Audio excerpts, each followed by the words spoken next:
Bem, boa tarde a todos, né? Nós estamos iniciando o nosso último dia da roda de diálogos da pós-graduação em Ciência Jurídica e a Sociedade Civil. Então, para o dia de hoje, nós vamos ter o trabalho de Dagoberto Souza, né? Que é orientando da professora Maria Creuza, e que vai tratar do geopricing e a discriminação social de consumidores, limites, alcances e possibilidades à luz do direito econômico. E, para dialogar com o trabalho da Roberta, nós convidamos a doutora Kessia Lima, que é diretora do Programa de Proteção e Defesa do Consumidor aqui do estado da Paraíba, que já participou de outras atividades nossas, né? E na sequência nós vamos para o trabalho de Valéria Fernandes sobre monetização do Estado no capitalismo das plataformas, para além do papel regulador, que vai ter a presença do professor Francisco Leite e de Felipe Baunilha, que é do Sindicato dos Trabalhadores, dos Trabalhadores em Educação. Francisco Leite, ele é auditor fiscal, né, e professor de Direito Tributário. Então, veja, eu vou passar a palavra para Dagoberto tem 10 minutos. Na sequência, nós vamos dar a palavra para a doutora Kessia Liliana, desculpe, que vai ter meia hora e a gente retorna a palavra para o Dagoberto depois. Então, Dagoberto, né, é com você, certo? Ok, boa tarde a todos, boa tarde a todos os discentes. Agradecer já desde o início a participação dos facilitadores, de todos que já participaram, e principalmente de hoje. O professor já falou, o trabalho visa falar um pouco sobre o geopricing. Para isso, vou só dar uma contextualizada no que é, e já vou dar andamento no trabalho. O geopricing é a alteração do preço de um produto ou serviço de acordo com a localização geográfica do comprador. Reparem que estamos falando de valor, não estamos falando de valor de frete, já que esse é calculado separadamente. Estamos nos referindo ao preço do produto anunciado. Dependendo do local em que a pesquisa é feita, sofre uma alteração, sem qualquer justificativa. Em matéria de direito econômico, é comum o uso de algoritmos que geram competição entre diversos agentes econômicos, o que gera uma falsa impressão de liberdade de escolha para os consumidores. Falsa porque os algoritmos são controlados e manipulados por grandes empresas que dominam o mercado da informação e a dinâmica de mercado. Conforme foram se sintonizando mais com a realidade, os computadores deixaram de fornecer apenas algoritmos que os usuários poderiam usar em suas próprias vidas, mas também um padrão melhor para balizar a conduta humana. Nesse contexto, da mesma forma que os algoritmos podem ser usados para melhorar a experiência do usuário na internet, como, por exemplo, informando-lhes melhores promoções de vendas de produtos ou serviços de seu interesse, ele pode ser utilizado como meio de discriminação. Interessante que as empresas almejam sempre indicar clientes menos valiosos para se desviar de consumidores indesejados, mantendo uma linha apenas aqueles habituais. A ideia é rejeitar consumidores falhos, entre aspas, que são pessoas com menos recursos financeiros, menos crédito, menos propensas à realização de compras ou de se deixar levar pelo marketing, mantendo no jogo apenas consumidores mais ávidos e ricos, no sentido de poder de compra. Nesse contexto é que aparece o chamado geopricing, que consiste na diferenciação diferentes precificação de uma oferta ou de serviços com fulcro na origem geográfica do consumidor, em verdadeira discriminação implantada com base em uma manipulação da estrutura do algoritmo, com vistas a selecionar e disponibilizar ofertas aos consumidores. Assim é que, caso não haja a devida intervenção do Estado para essa regulamentação, o mercado online, a experiência dos consumidores será diferente e as ofertas serão feitas dependendo do CEP, riqueza, gênero e idade. Um estudo recente identificou evidências de preços discriminatórios em 5 entre os 16 empresas de comércio eletrônico especializadas em reserva de hotéis e locação de automóveis. Para melhor discriminar seus clientes, empresas podem se aproveitar da dificuldade do consumidor em processar escolhas complexas, especialmente aumentando parâmetros de qualidade e de preço para ampliar sua vantagem pelos erros e viés comportamental do consumidor.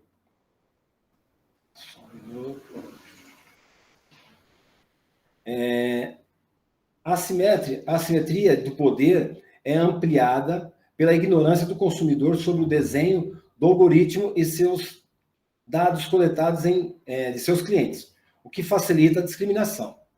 Uma outra maneira de estabelecer um comportamento discriminatório de uma maneira palatável é atribuir aos desvios de preços a forças dinâmicas do mercado. Consumidores aceitam que diferenças de preços são respostas a mudanças de oferta e de demanda do mercado, ao invés de considerar que se trate de uma manipulação de preços a partir de características pessoais do consumidor. Por exemplo, em 2018, a Secretaria Nacional do Consumidor chegou a aplicar uma multa de 7,5 milhões em um determinado site, um grande site de vendas, né? Ao entender que a prática de preços diferenciados com fulcro na origem geográfica ofende direitos básicos do consumidor, como a igualdade nas contratações e a informação e a proteção contra abusos.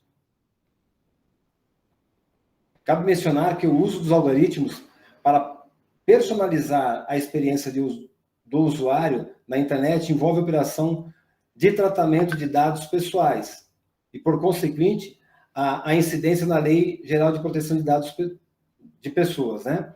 Que entrou em vigor em 2020. Prova disso, o artigo 5º dessa norma prevê que tratamento é toda operação realizada com dados pessoais, inclusive a coleta, produção, recepção, classificação, utilização, acesso, produção e por aí vai. São verbos que encaixam perfeitamente no conceito do geopricing. Nesse sentido, tem 2 pesquisadores nos Estados Unidos que cunham a expressão paternalismo libertário para designar a mediação estatal com vistas a ampliar a liberdade de escolha do consumidor, protegendo da difusão confusa da informação e de dispositivos que aplicam a vulnerabilidade, exigindo de pessoas normais uma habilidade racional acima da média. Assim, o consumidor só é livre se o direito lhe assegurar o acesso à informação e proteção. Sua esfera do empoderamento por meio de normas facilitadoras à sua experiência no consumo. E, basicamente, é isso para a explanação. Óbvio que a pesquisa não vai se limitar só a isso, porque, recentemente, por conta da pandemia, consumidores brasileiros têm sofrido essa questão para ir para os Estados Unidos. Como é obrigatório fazer a quarentena no México, então eles têm sofrido muito com a diferenciação de preço para ficar no México quando partem do Brasil. Então, muitos órgãos já estão atentos a essa prática e a gente precisa regulamentar melhor essa situação junto aos órgãos e essas empresas. É o que tinha para expor neste momento. Muito obrigado. Passo a palavra para o professor Fernando. Obrigado, Roberto, viu? Pelo meu trabalho, Não sei se falei muito rápido, professor, mas tentando equalizar o tempo aí. Você falou o que você achava que era para falar e, assim, né, dentro daquilo que a gente tinha falado, né? Então, interessante o seu trabalho. Eu vou passar para a doutora Kessia Liliana, né, para ela fazer as considerações que ela julgar pertinentes. Doutora, é com a senhora. Boa tarde a todos. Eu gostaria de agradecer ao doutor Fernando Maia Lima a oportunidade de estar mais uma vez aqui conversando um pouco com os seus alunos sobre direito do consumidor, né? Recebi esse convite honroso nesse sentido, parabenizar a Dagoberto Inácio de Souza, que é mestrando de Direito Econômico, e a professora Maria Creuza de Araújo Borges, que é a orientadora do mestrando. Saudar a todos os presentes, dizer que um tema extremamente interessante esse que vem à baila, né? O pricing, quase que não sai. Mas, bem, tanto o geopricing como o geoblock são situações nas quais os consumidores brasileiros, em especial, que foi o tema até na última enfoque que foi dado pelo mestrando, ele traz que, com a quarentena, alguns brasileiros eles tiveram dificuldade na quarentena de preços diferenciados.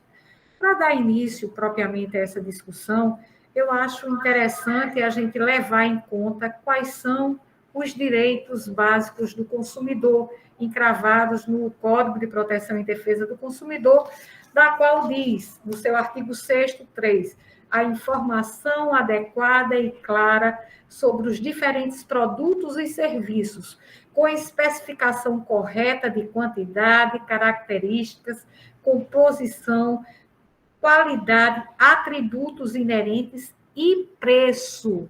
Então, meu grifo é sobre o preço e bem como sobre os riscos que apresente. Dito isto, é um direito básico do consumidor que essa informação lhe seja repassada e que isso não gere essa discriminação por conta da geolocalização do consumidor. E aí a legislação nacional ela é farta nesse aspecto. Porque eu agradeci também no momento, embora a gente perceba que muitos consumidores estão enfrentando algumas realidades. Nós, que somos de PROCONs, que somos a porta de entrada das demandas de muitos consumidores, vivemos num mundo que o tempo todo nós estamos nos deparando com as mais diversas situações. E esse código, né, que nos defende, que é o norte de todos nós, sempre nos socorre. Então, a legislação nacional do Código, ele diz, no artigo 39, ele diz, das práticas abusivas. É vedado ao fornecedor de produtos e serviços, dentre outras práticas abusivas.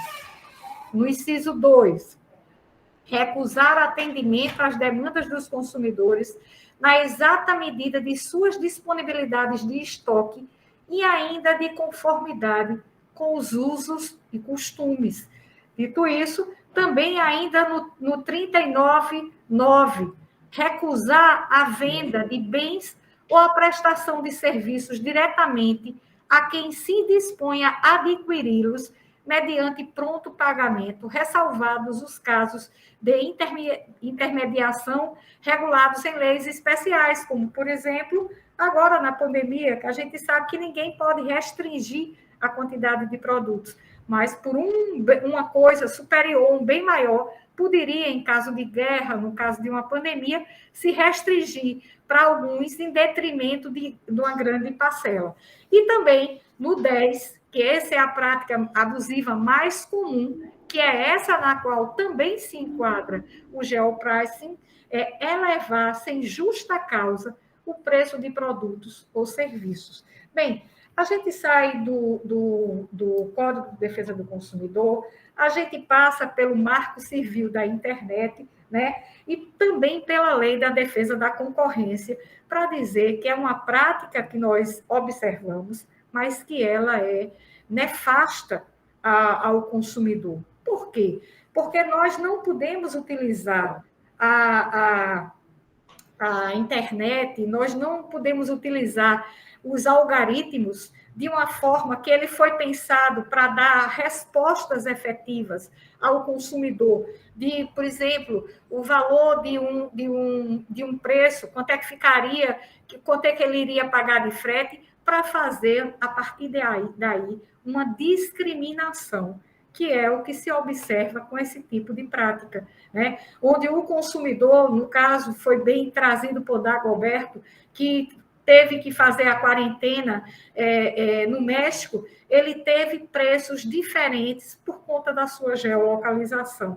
Nesse sentido também, desde 2017, nós observamos pelos órgãos de defesa do consumidor, em especial a Secretaria Nacional de Defesa do Consumidor, ela faz a aplicação de uma multa no valor de 7,5 milhões de reais em cima da Decolar, exatamente por essa prática, porque ela colocava produtos no mercado onde o consumidor brasileiro, quando ele ingressava, ele tinha a utilização daqueles serviços ou a utilização do produto lá, de ir, o serviço do hotel e tudo mais, um preço bem mais elevado. Então, tudo isso vem a dizer que o consumidor, ele tem sim os seus direitos resguardados, apesar de, como eu disse no início, nós, a lei da concorrência, nós vivemos uma liberdade econômica. Não existe tabelamentos de preços, a gente não está diante de tabelamentos de preços. Eles são livres, no entanto, não pode haver a discriminação e essa diferenciação de preços, provocando aí uma discriminação. É comum, por exemplo, a gente ir, a informação dizendo que o preço é livre, eu posso ir do Altiplano à Mangabeira, à Valentina, ao interior, e muitas vezes nós encontramos os preços de forma diferenciada. No entanto, a informação é clara e precisa. O consumidor, ele, ao adentrar, ele tem que saber, mas não pode, principalmente porque essa prática ela vai discriminar naquele mesmo local o preço de forma diferenciada, né? Então, é importante a gente dizer que economicamente é injustificável a prática do geopricing, que, inclusive, configura um ilícito, gerando dano indenizável e deve sempre ser investigado, né? Então, são situações que nós percebemos no dia a dia dos consumidores, principalmente pela internet, quando o Marco Civil da Internet, quando a Lei Geral de Proteção de Dados, quando a gente entra em algum site que a gente começa a pesquisar, já chovem milhões de ofertas. Parece, eu sempre digo, a gente fala o que a gente está falando, o computador está sempre pegando aquela informação. Quando a gente menos espera, a gente imagina que idealiza a compra de determinado produto, imediatamente recebemos uma enxurrada de propostas, de informações àquele respeito.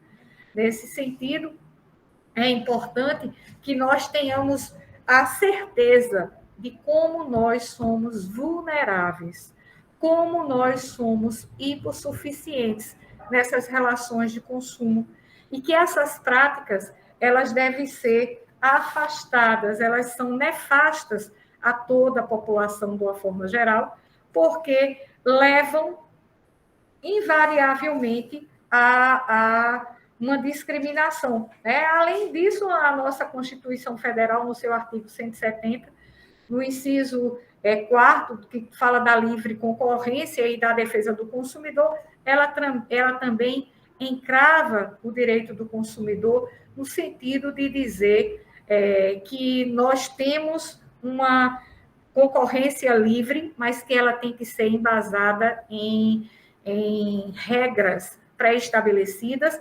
Aqui no Brasil, o nosso famoso Código de Proteção e Defesa do Consumidor. E a Secretaria Nacional de Defesa do Consumidor, ela traz também uma nota técnica da qual ela fala na questão da precificar, né? Precificar ou permitir que se precifique o serviço de acomodação, isso foi por conta em 2017, da Decolar, que dava preços diferentes, é uma prática, né, que ela conduz, a Decolar, ela se conduz de forma a extrapolar o direito de precificar ou permitir serviços por ele anunciados sejam precificados, de acordo com as práticas de mercado, né? Então, não pode, de acordo com a geolocalização do consumidor, que isso venha a ser colocado para o consumidor, né? Então, no caso do geoblocking, a responsabilidade da plataforma ela seria ainda mais direta diante de sua maior ingerência do serviço a não ser ofertado. Fala também a nota técnica. Quanto à não exibição da disponibilidade total de acomodação, a infração à ordem jurídica é ainda mais evidente.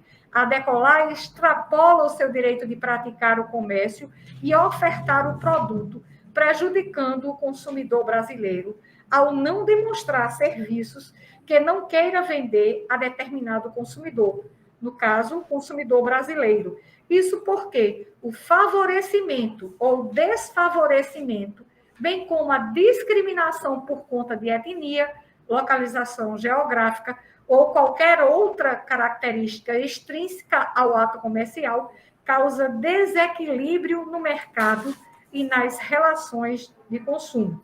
Então, são essas como se porta a defesa do consumidor, de entender que existe a prática do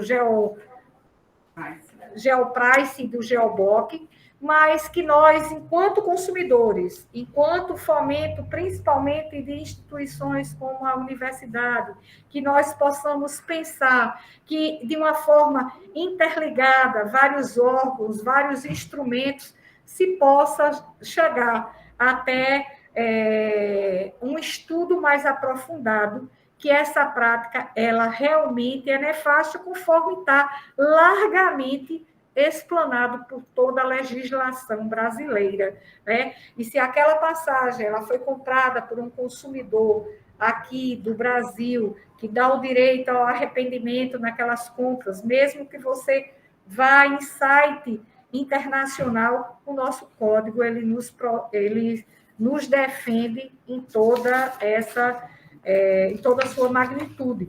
Então, professor, essas seriam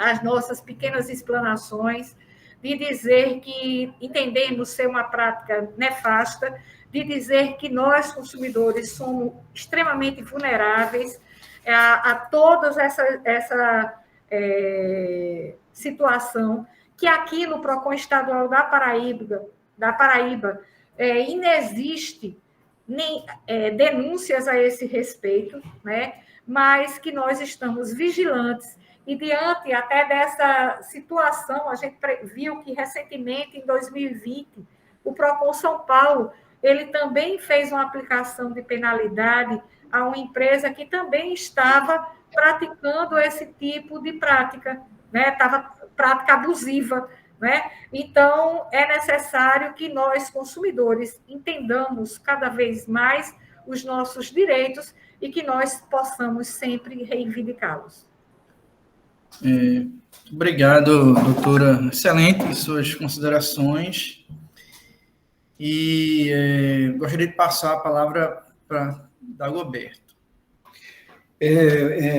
Doutora, assim, o que ficou para mim mais evidente é que, infelizmente, a multa que foi dada, no caso, para Decolar, a iniciativa não partiu de consumidores que se sentiram lesados, e sim de uma concorrente dela que fez a denúncia, né?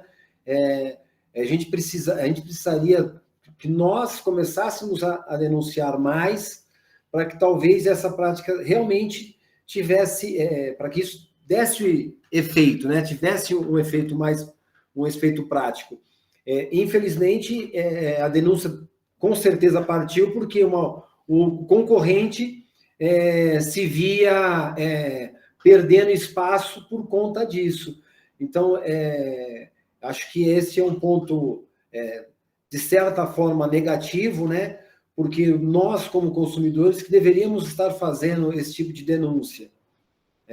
E exatamente, ocorre, isso é muito comum acontecer. A gente, por vezes, nós relevamos por achar que é comum, e vamos tocando a vida. Só que a gente precisa parar com isso e começar a fazer valer realmente os nossos direitos.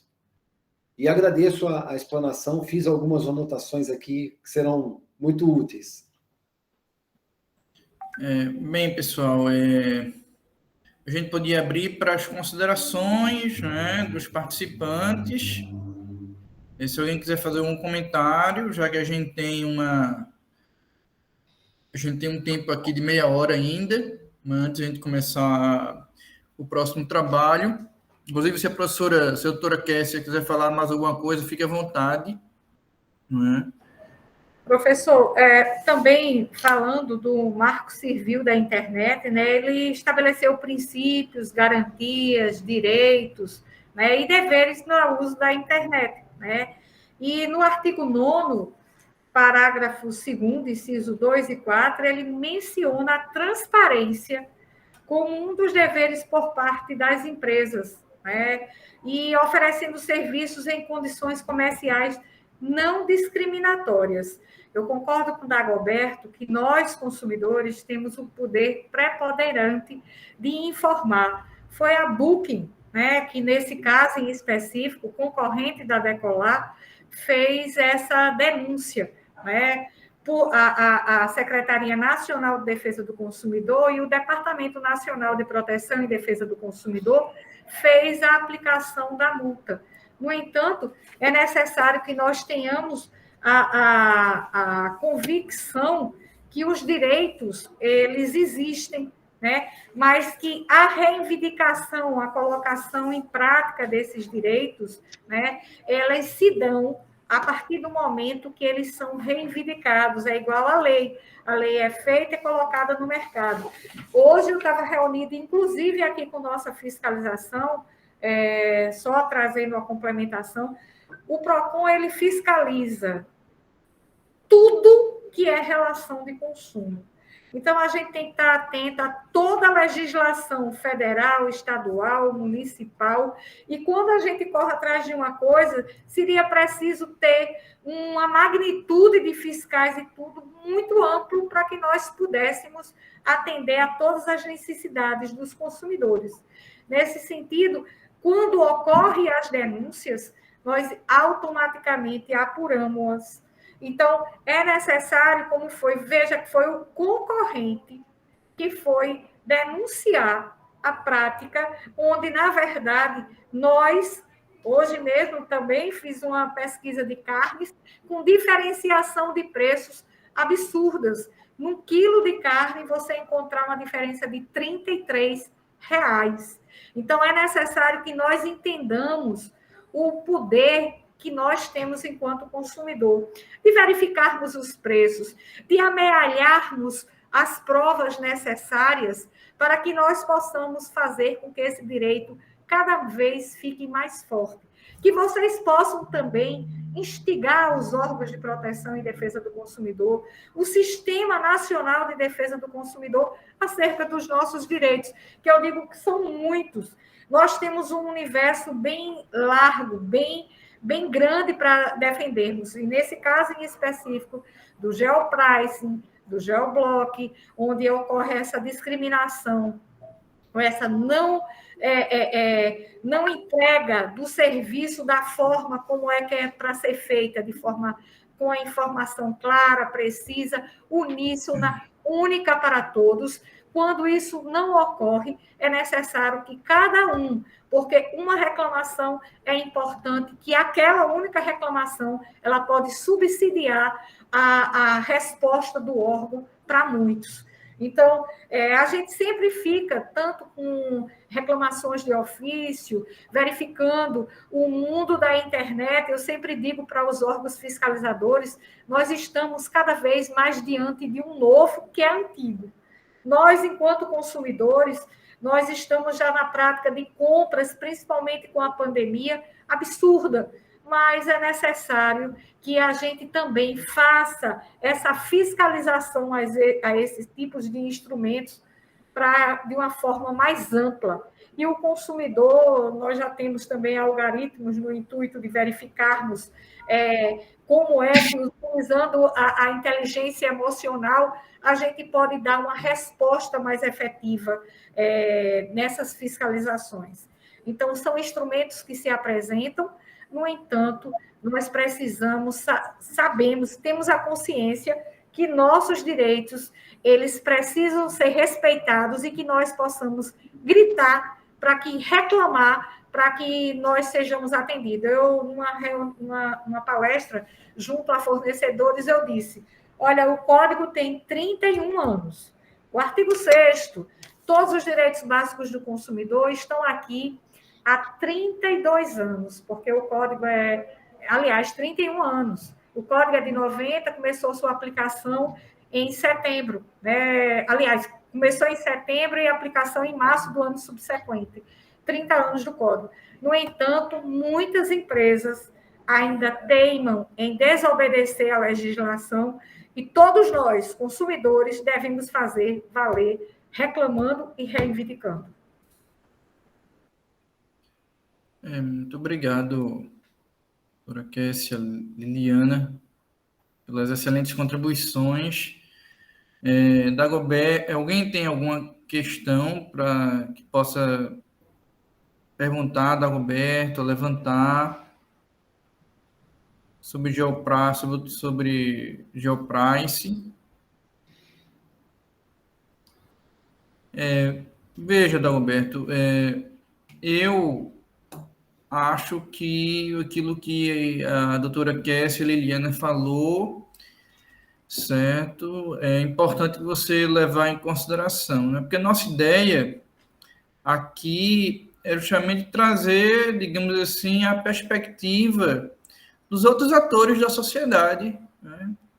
Que, digamos assim, que vivenciam mesmo na prática as questões que nós estudamos, porque o que nós estudamos aqui no nosso programa de direito, basicamente são as relações sociais, né? Só que elas normatizadas. Mas é claro que o direito, ele, digamos assim, ele tem que estar, digamos assim, em sintonia, né, com a melhor forma de se reproduzir essas relações sociais, inclusive de se dirimir insatisfações, né, administrar os conflitos, que é um dos papéis do PROCON e as demandas da sociedade.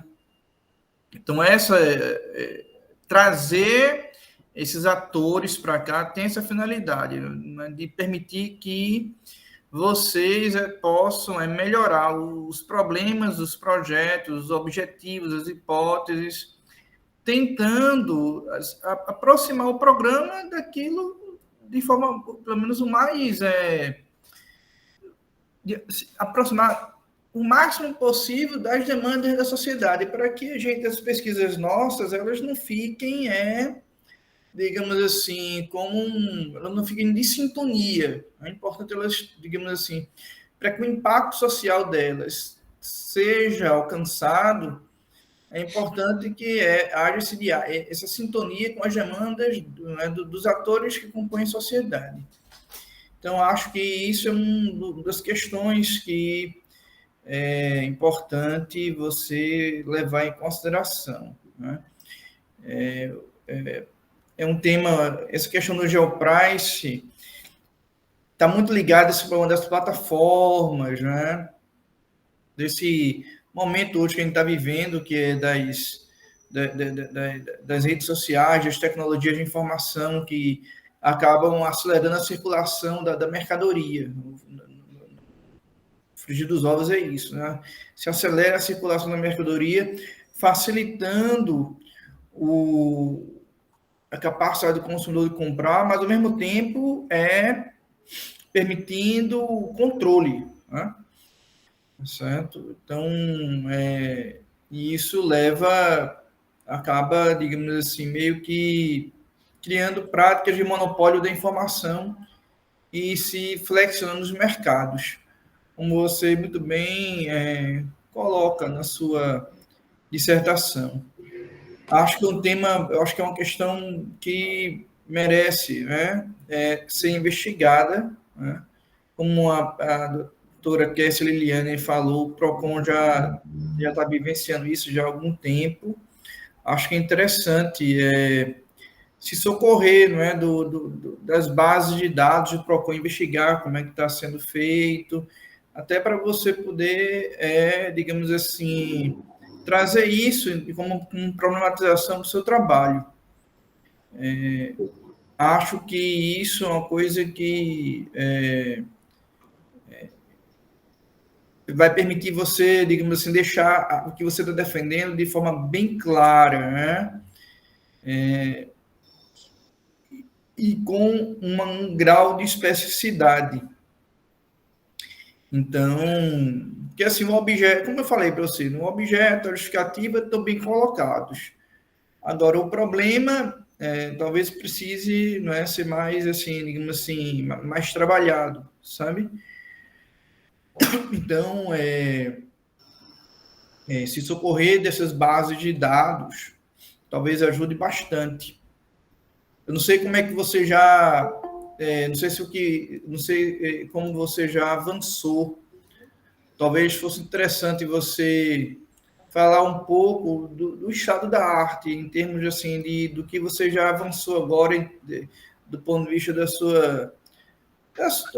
da construção, né, do seu trabalho, do ponto de vista mais da coleta de dados, né? Porque assim você vai precisar, digamos assim, saber, não os instrumentos certinhos para que você possa extrair as informações.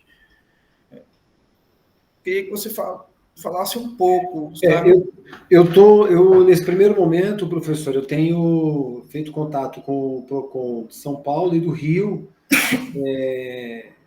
que acredito que tem uma maior demanda, no sentido de conseguir informações sobre essas práticas, né? Inclusive, foi essa semana, eu mandei e-mail para os dois PROCONs, estou aguardando uma resposta. Aqui de São Paulo, eu já tenho um acesso ao diretor no PROCON, que foi professor na graduação, então eu tenho um acesso mais fácil, então ele vai me disponibilizar algum material nesse sentido. E vou avançar pesquisando em PROCONs de outras regiões também.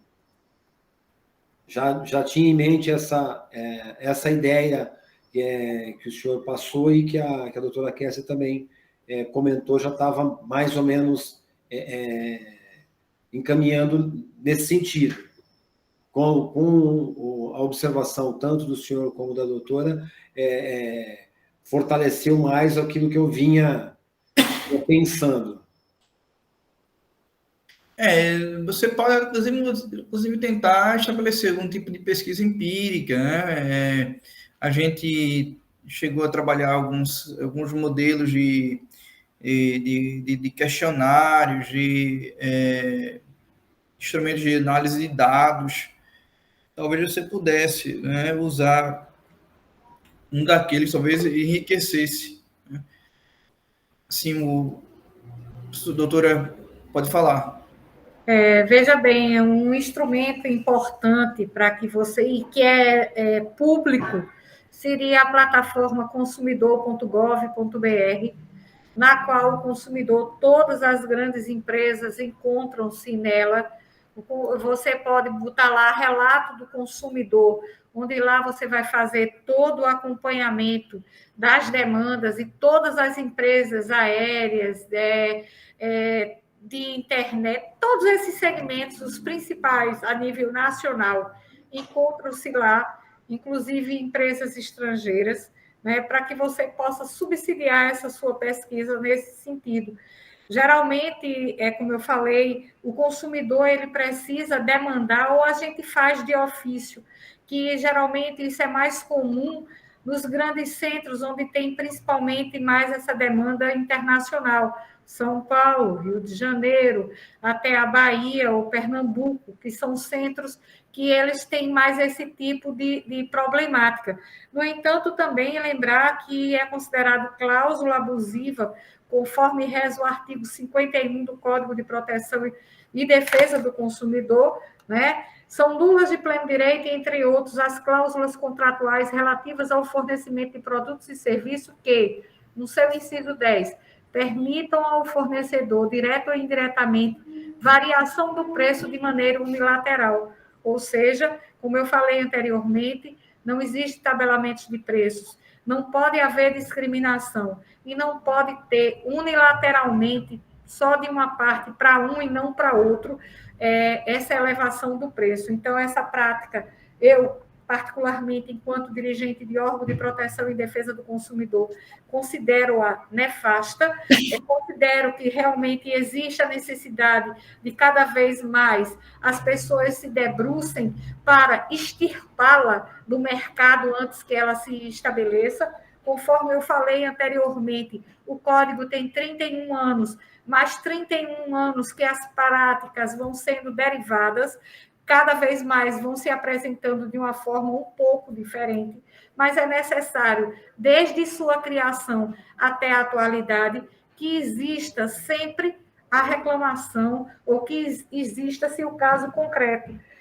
Na defesa, conforme foi de Geoprice, da Decolar, né? Na defesa deles, eles apresentam a livre concorrência, um monte de coisa, mas para nós que fazemos a defesa do consumidor, nós entendemos, até porque, conforme eu falei, é vasta a legislação a esse sentido, pela Constituição Federal, pelo Código Civil, pela Lei Geral de Proteção de Dados, pelo Marco Civil da Internet e, principalmente, pelo nosso Código, que ele, primeiro, é de proteção e defesa. Ele, primeiro, visa educar. Quando isso não é possível, defender através da aplicação de multas, interdição, cassação de alvará e tantas outras coisas que são, através do artigo 56 do Código, são aplicáveis. Então, é necessário ter esse acompanhamento mais direto para que nós possamos entender todas essas práticas de Geoprice, de Geoblock e de todas as demais que estão no mercado de consumo. Valéria. Obrigado, doutora Liliane. Valéria.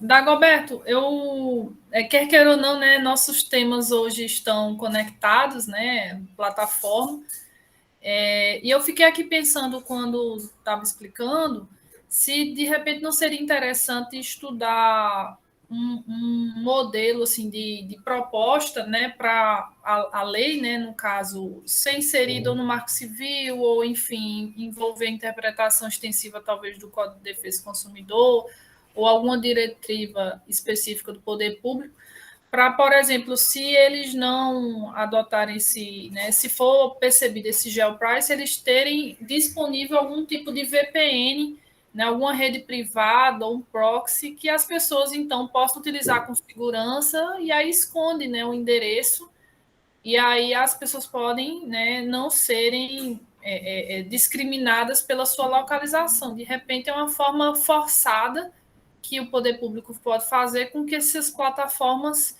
elas não consigam, né? Ou seja, é nulo, não conseguem utilizar o GeoPrice, mesmo que elas queiram, né? De repente, seria uma forma de punição, já se elas não conseguirem aderir, conseguirem não, né? Não aderirem voluntariamente, né? Essa prática realmente abusiva.